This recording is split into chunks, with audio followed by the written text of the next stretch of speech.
To that point, I always said there's no God. I literally hated God. I always told myself he's not real.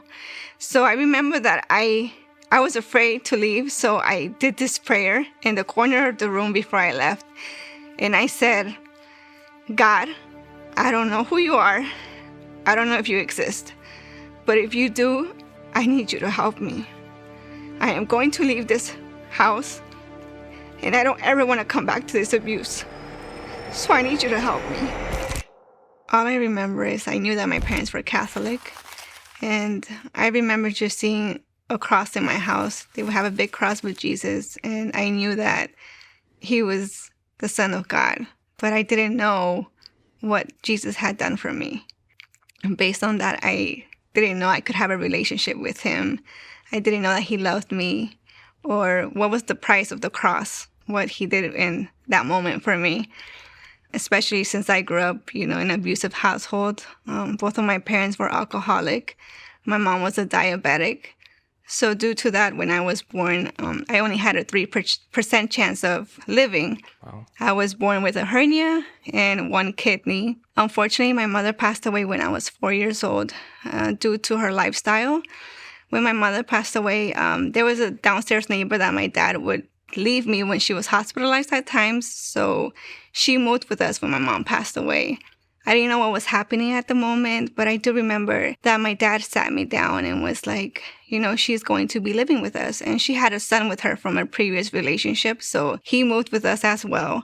And he asked me that day, she's moving in with us. Did you want to call her mom, or do you want to call her by her name? And I remember that I said, I want to call her mom. When she moved in with us, things changed in my life. I was 4 years old when my mom died, so immediately she started asking me to help her clean the house. I thought that I was helping her, but I didn't know that it was abuse. I say abuse because when I wouldn't clean the house correctly, or I wouldn't wake up on time, she would start hitting me. She would start beating me. And this led to a long abuse, but I especially remember when I started school, it was very hard for me because I was 5 years old. So I had to be woken up at 3, 4 in the morning when my dad would leave to work because he had 2 jobs. So I had to be ready for school around 7. And she told me I could not go to school unless the house was clean. So I started that life at 5 years old. And I remember that if I didn't finish cleaning, I would get a beating and I would have to stay home cleaning all day. So I remember that I told myself, you have to clean the house so you can go to school, because school was kind of like my freedom. When I did get a chance to go to school, I wasn't able to do my homework. She would tell me, you cannot bring homework into the house. And if I did, she would throw my homework away. So I wasn't able to really study at home or really focus in school because of the beatings and everything. And she never treated her son that way. It was always me. So I never knew why I was the target of that abuse. That abuse kept happening in my life. And, as I got older, the beatings changed because I was able to protect myself. So the beatings would come from, she started putting my hands in the stove, which now, that's why my hands are very hard. I remember that she would hit me with wires. She would throw my face in the wall, And I didn't understand, but I knew that I wasn't brave enough to speak because I was scared. So I was always threatened by her. And my dad never noticed because my dad had 2 jobs. So he would work morning and she would make sure that I was in bed by the time my dad got home. So my dad couldn't see the bruises, or I couldn't talk to him, or he wouldn't see, because sometimes my face was really swollen from the crying that I had. So that kept happening. For school, the counselors didn't even notice that I was beaten because she would make me wear long sleeves and cover myself up. And she would threaten me, if you say anything, you're going to come home and get a beating again. So I didn't want that, so I wouldn't speak. My dad would be home in the weekends, but I remember that she would warn me on Friday and say, you cannot speak. If you do, on Monday, you're going to get a beating. So that was my life until about the age of 15. I felt like I would have some sort of freedom, but I didn't. I say 15 because this is when I was told that I can get a job. So I tried to get a job at a retail store, and I did start working there, but her controlling ways just kept following me around. So if I had to bring my schedule at home from work, and she would call my job to make sure I was at work and what time I will get out. So I never really had freedom. My school grades were awful. I was never able to get good grades. They were always like below average. The teachers never said anything. I was surprised that no one ever reached out and really said anything. So I really had no way of escape, and I didn't know why my life was like that. I always questioned, like, why am I living like this? Like, this is not life. And I would see the difference with her son. So out of that marriage, my dad also had 2 separate kids with her. So none of them got treated that way. It was always me. So I kept going. I kept working, trying to do my best, trying to get her approval. The abuse still happened. I remember that I graduated high school, and I thought that finally I was going to be able to be free. The abuse was less when I was getting older, but it was still, my mind was already conditioned to her being the way she was with me. And I remember that in school, people would see, because I was always the girl that couldn't dress in style, or, was always quiet because I wouldn't speak. So people knew that I was going through something, but they wouldn't say anything. When I graduated, I remember that I tried to date. It was my first boyfriend. So he knew that I was going through the abuse, but he wouldn't say anything. So the way we would date is that, if I would go to work, he would meet me halfway and we would just see each other really quick. We had an on and off relationship for 4 years. And out of those 4 years, I had a daughter. And due to me having my daughter, I think God used her and led away from my escape. Because when my daughter was 2 years old, I did have a cousin that would help me watch her while I worked. And this cousin started noticing that my stepmother would try and take control of my daughter at the age of 2. Like, she would tell her, "Oh, I'm going to watch her child. You just clean the house." So the cousin was like, "Hey, I noticed that your stepmother doesn't really want me to watch your daughter, and you're paying me to watch your daughter. And I don't think that's right." And then she would tell me, "She feeds your daughter, forces to feed your daughter, and I don't like that. There's something going on, but don't say it's me." So then I started noticing the pattern, that it was coming again, the abuse. And I was like, this cannot be happening in my head. At that time, my stepbrother, her son, was like, "You need to pay more rent. You need to start paying more rent because you have a daughter. So you're using twice the water, twice the food, etc." And I was like, I can't, because if I get 2 jobs, I won't have time with my daughter. It's not fair. So that's when I felt I had to make a decision. And since I was working at a retail store, I had a coworker that was going through a divorce. And, I would tell her some of my things, and she offered me to move in with her because she needed someone to help her. So I took that opportunity and I said, okay, this is my only way. I'm going to risk it because I didn't want my daughter to go through that. And of course, I couldn't speak. I couldn't say anything for myself. I didn't have the courage, but I did have the courage for my daughter. So I remember that I had already planned to move out with my coworker. I started packing my stuff little by little. I didn't tell anyone. And literally, I remember that the day when I was going to move, because my coworker was going to come help me move the stuff. It was a weekend, and I had never talked to God because I blamed God for my mom's death. To that point, I always said there's no God. I literally hated God. I always told myself he's not real. So I remember that I was afraid to leave. So I did this prayer in the corner of the room before I left.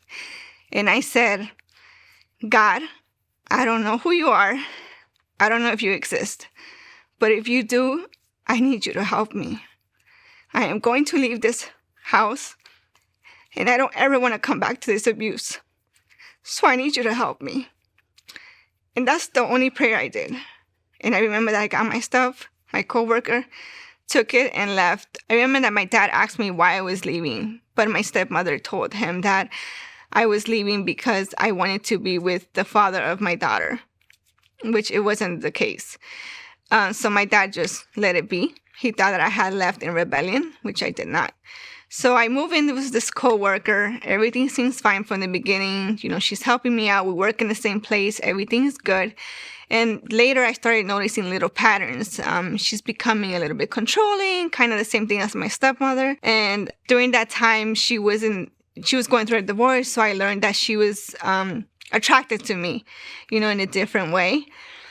So at that moment, of course, I didn't know anything. So that's when I started experimenting in that side, So I started a relationship with her at that moment. And I think it lasted for a while until I started seeing someone else, a male this time.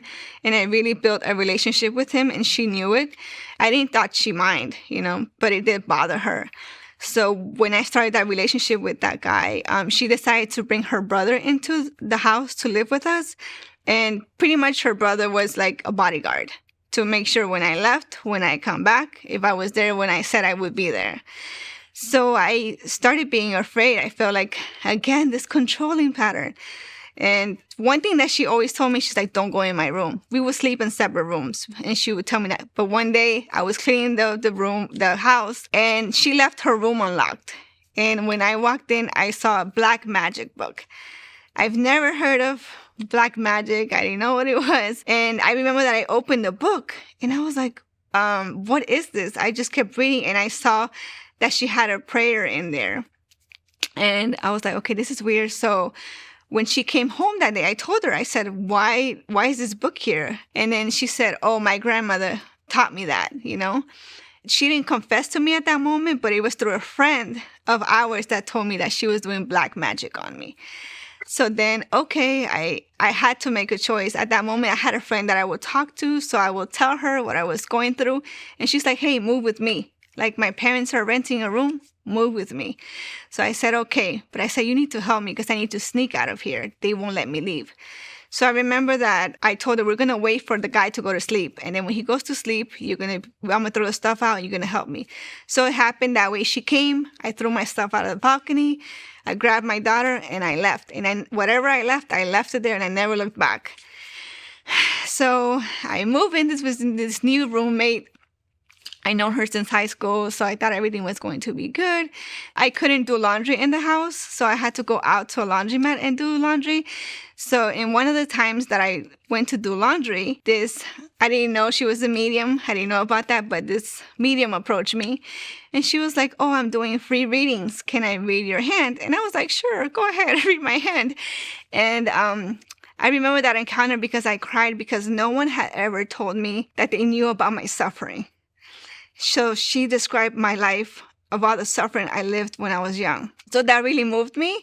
And I thought, oh man, like finally someone knows, And she said, I can help you. Like, I can help you, but you have to pay me. So if you want to come tonight to my studio, I'll give you the address and you can come. And I was like, yes, like I'll go. So she told me to bring money. She told me the amount I had to bring. And I was so excited, because I wanted to be free. I wanted to know why my life was the way it was. I didn't understand.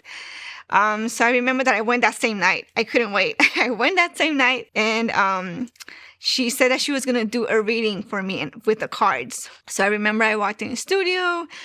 She started doing her readings. Everything was normal. She kept confirming to me the abuse.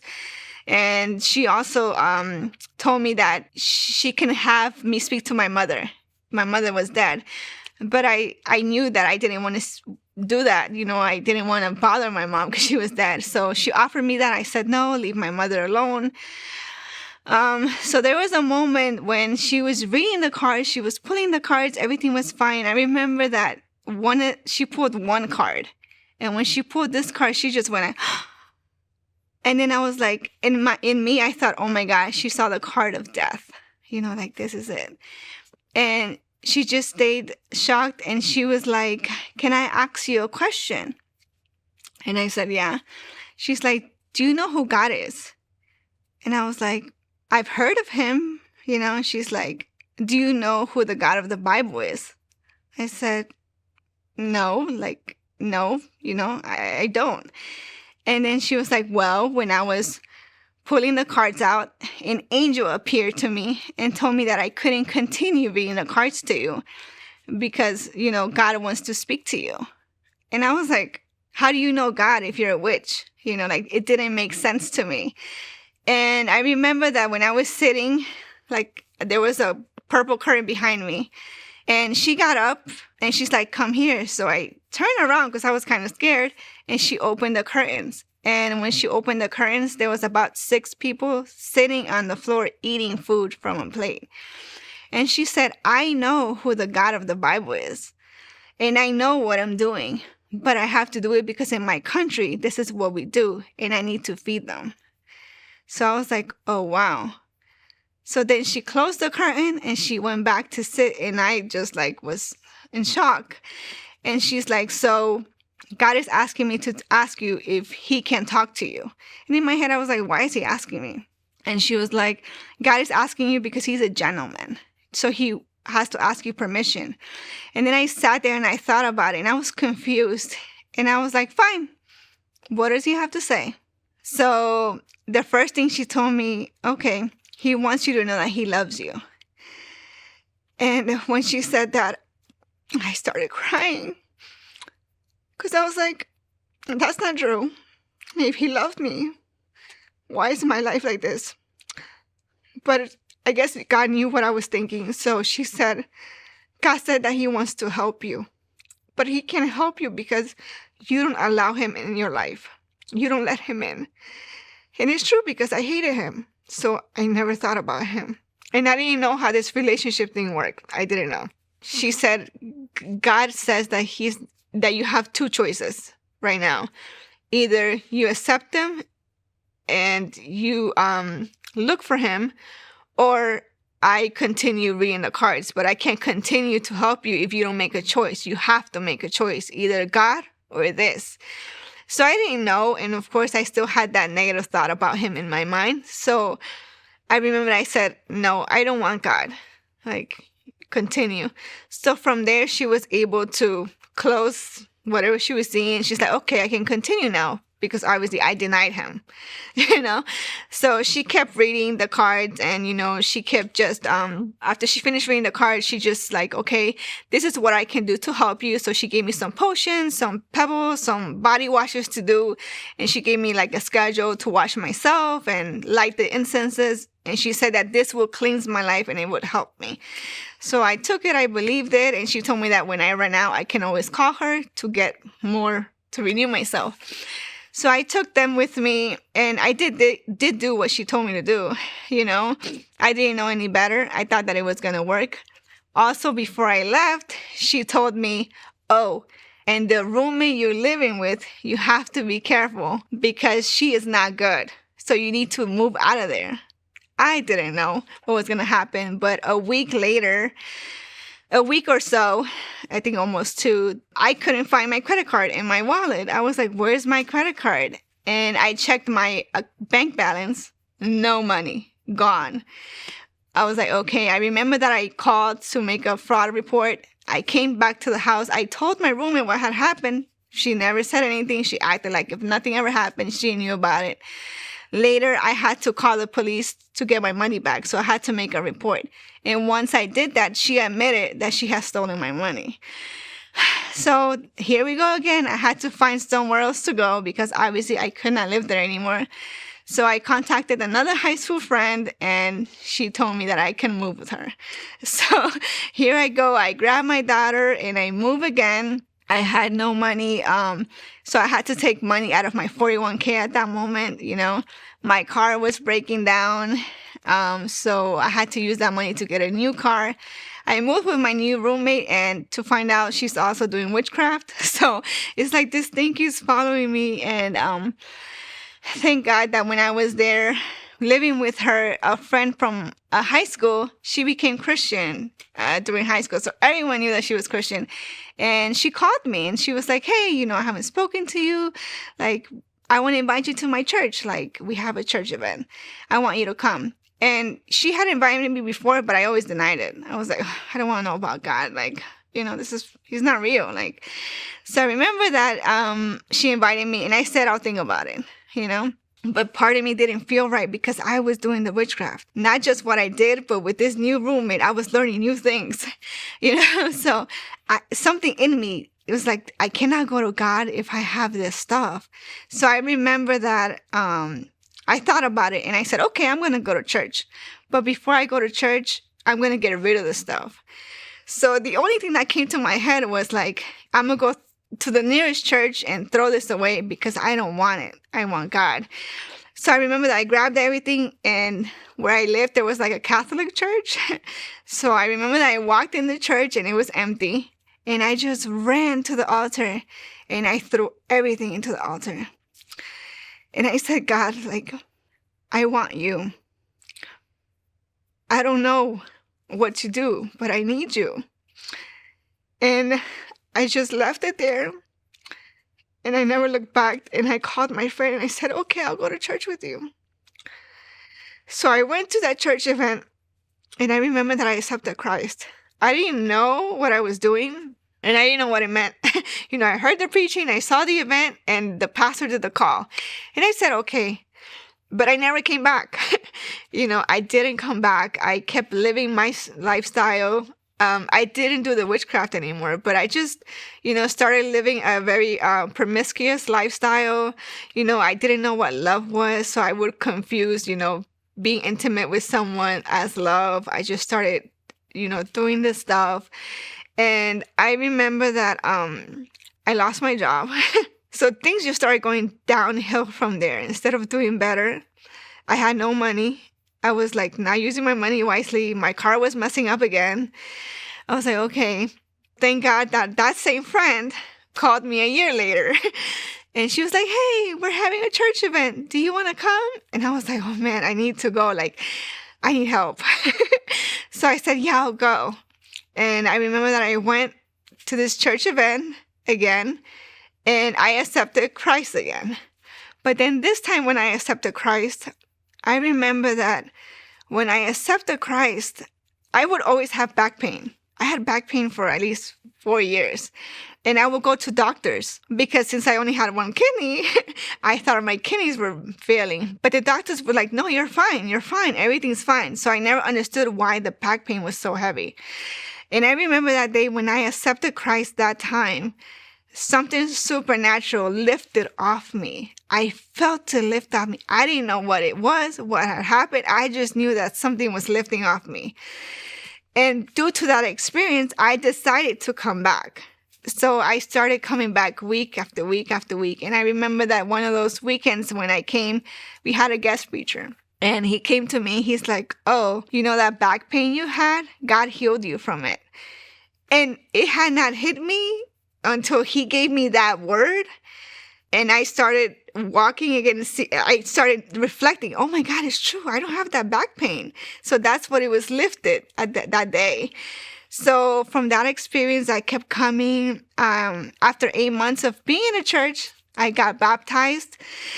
I didn't know the process that I had to go through after my baptism. I remember that after I got baptized, an hour later, we started worshiping the Lord, in this retreat place. And I had always worshiped God before getting baptized. So nothing weird had happened. But after my baptism, something started manifesting inside of me. As I was worshiping the Lord, I kept coughing.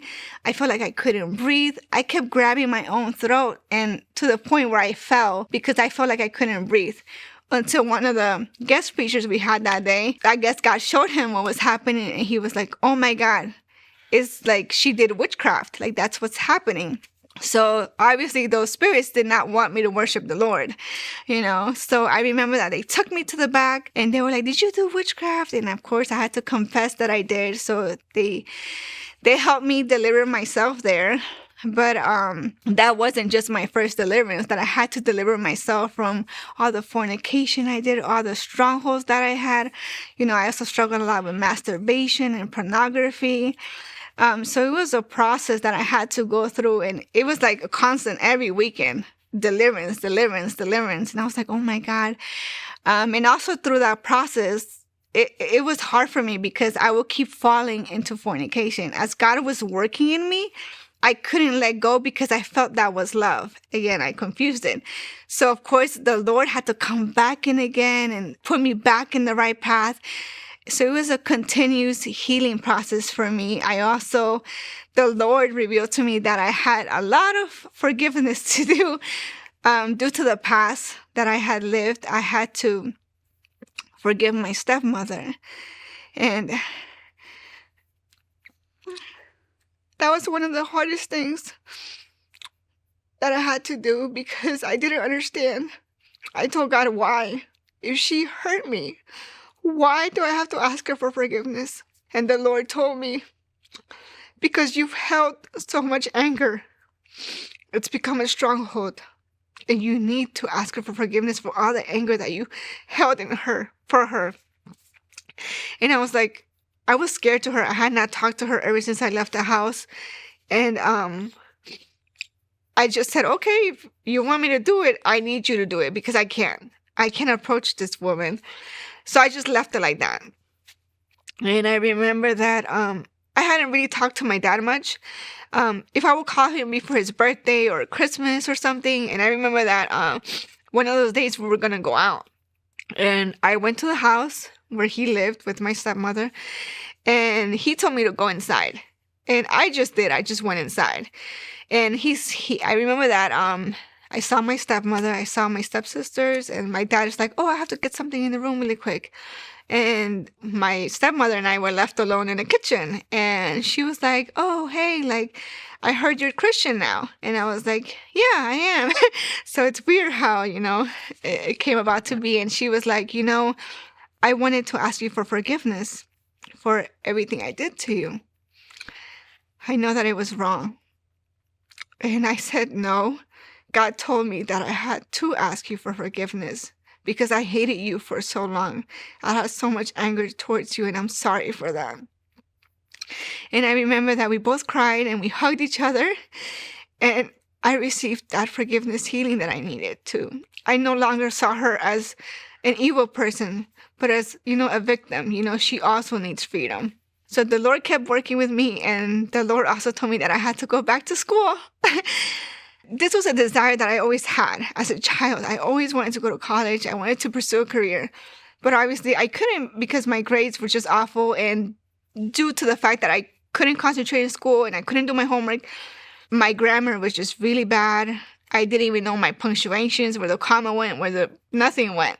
And I was like, God, how am I going to get into college? Like, this is ridiculous.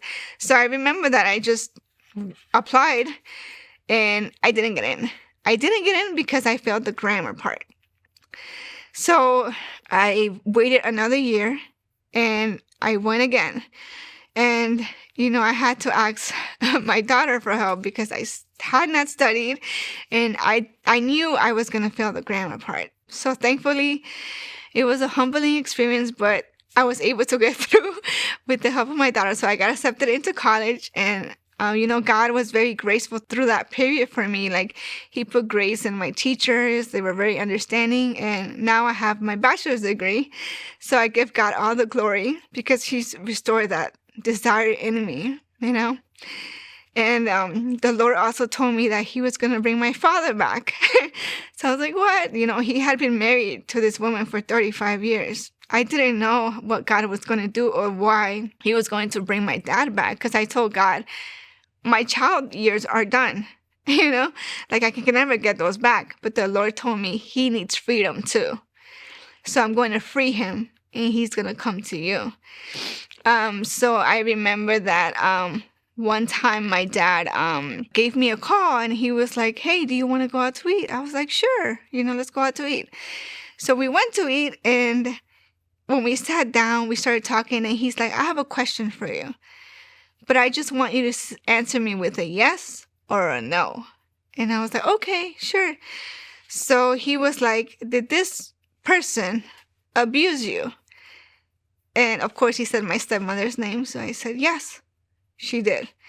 And I remember that I couldn't believe I had said yes, And then we just left it a lot. We ate. It was kind of weird, but we ate, and I went home. And then 2 days later, he calls me, and he reveals to me that he had a dream, that he was asking God, why doesn't Gina love me? Like, why doesn't my own daughter love me? And in the dream, he said that Jesus appeared and told him, the Gina that you see is not the Gina who is. And so he showed him 2 Ginas. So the first Gina is the one that was abused. So God showed him that I was there and my stepmother was abusing me. And then the second Gina is the one that does love you. So once he got that dream, that's when he called me to ask me, when we went out to eat. So from there, he was already having problems with her. And I guess that God was already working in him for that freedom. So after that conversation, he asked me if he can move in with me. And of course, I was excited. So I said yes. And I knew that it was the promise of God to free him and bring him back. So now I've been living with my dad for 3 years, going, I can never get that back, but just the moments that I have now with him, and, he's learning about Jesus. He's seeing me. We've talked about everything I did. There's no secrets. And I know that the Lord is working and it's giving me that back, that relationship with my father, So I'm thankful that God gave him back to me. And the last thing that the Lord decided to work in was in me. I look at it back now and I'm like, wow, the Lord had me first forgive all those people before working in me. So before this internal healing happened, I was going through a lot of battles in my church. My church, I've been there for 9 years now, but there was a period in my time where I didn't want to submit. I didn't want to submit to my leaders, especially not to my pastor. And the reason for my pastor me not submitting, it's crazy because, a pastor is an authoritative figure. So that authoritative figure was abused in my mind due to a parent being an authoritative figure too. So my stepmother abused that figure, So in my mindset, I couldn't really get close to my pastor because I felt she was going to abuse me. She's going to abuse that authority, just like my stepmother did. And I always desired for my pastor to be my mom, the female pastor to be my mom, but I couldn't. It was a wrestle that I had. So I decided to leave. I was like, I'm going to go to another church, because I can't do it here anymore, And I remember that I started going to another church, and the Lord told me that I had to go back. I did attend that church for like maybe 6-7 months. And there was a special guest, and this guest spoke to me like no prophet had ever spoken to me in my life. He spoke to me from birth, and he revealed to me why I've been abused all these years. So it's a generational curse because my mom was abused, her mom was abused, my grandmother was abused, my dad was abused. Wow. So it came to me, and it had stopped here. And if you see back, it wanted to continue with my daughter, but the Lord did not permit. So I learned that the abuse was a generational curse. And the Lord spoke to me that day and told me that from that day on, I was not going to be the same, that I was going to love myself, that I was going to forgive myself, and that I would see myself the way Jesus sees me, which I had no idea what that was. And I remember that I got a deliverance that day. But I promise you, the next day when I woke up, and I remember the day because I put my feet in the ground, and it's like I was standing in a new realm. Like I was not me, the old Gina. I was the new me. I saw myself in the mirror, and I was like, wow, I am beautiful. Like I am loved. I am able. I saw myself with this new identity. So the Lord sent me back to my church, and I was able to speak to my pastor and tell her why I was the way I was. Now, before you get to that point, you actually share this part with me, and I think it's a beautiful part about what the pastor from the other church told you. Could you share that with us? Because you left your church, right? And you went to this new church, and then you received a message that sent you back to your church. Could you tell us what happened there? Yes. So like I said, that guest, the Lord revealed to him that, why I was abused for so long. Also revealed to him that, the Lord had placed this pastor as an authority in my life. And that the Lord had planted me in that church, the church where I left. And that in order for me to keep walking and receive the blessings that the Lord had for me, I had to keep growing where He planted me. He's like, so you're going to go back and you're going to submit to that authority. And when you submit to the authority of God, you will see that the doors will open for you. And I remember that He anointed me, He blessed me, and He said, you have to go back. Like, there's no other way. And I remember that I had conviction. For the first time, I was like, okay, I'm wrong. I am wrong. That conviction, I wrestled a couple in my thoughts, but I was like, no, I know that I have to submit. I have to let go of this fear, because the Lord was mostly looking out for me. There's a fear I had that I had never told my pastor or spoken, that is the authority figure that caused me to run away. So by me going back, I pretty much faced that fear that I had of thinking that anyone with authority was going to abuse it.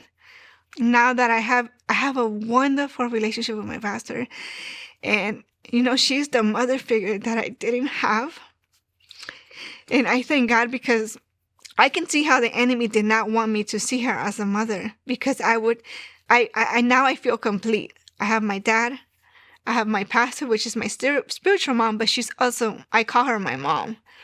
And I feel complete, and I thank the Lord, because if that wouldn't have happened, we wouldn't have gone anywhere.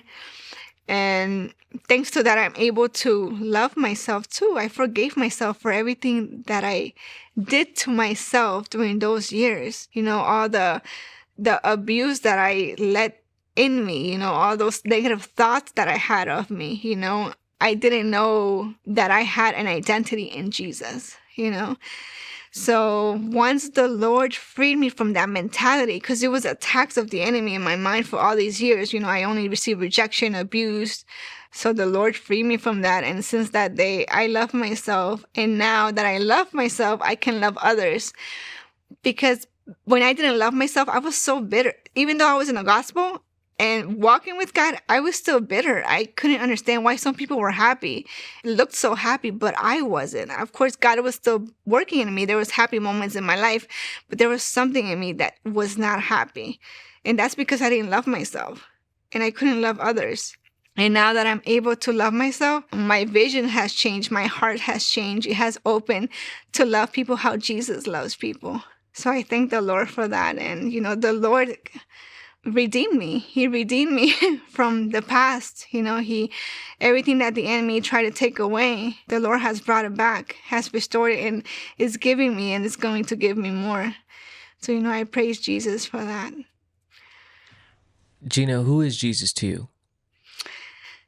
Jesus is my best friend. He is my Redeemer. He's my Savior. He came to redeem everything and save me from myself. Gina, for anybody who is watching right now, who is feeling discouraged, who is connecting with your story of abuse, of even rejection towards God, maybe they're in that place right now where they don't want anything to do with God. What can you say to those people watching and who are connecting with your testimony right now? I know that it's hard to look at Jesus as a Savior at this moment. I know that you might be angry like I once was, or feel like you're unloved, unwanted, or you're questioning your life, like, why is your life like this? But the only answer is Jesus. The only way is Jesus. That's why he died for us, so that we can have life, so that we can have joy, so we can have peace, so we can have redemption through him. And it might take a while, but if you call on Jesus, even if it's a simple prayer, he will meet you where you are. He will come to you. Because Jesus came to me. I didn't go to him. I didn't want to go to him. But just that one simple prayer, and he found me. So I encourage you guys not to lose hope and to look to Jesus. He is your friend. He's your Father. He's your Redeemer, and he is love. He loves you. Gina, any last words to the people watching your testimony right now?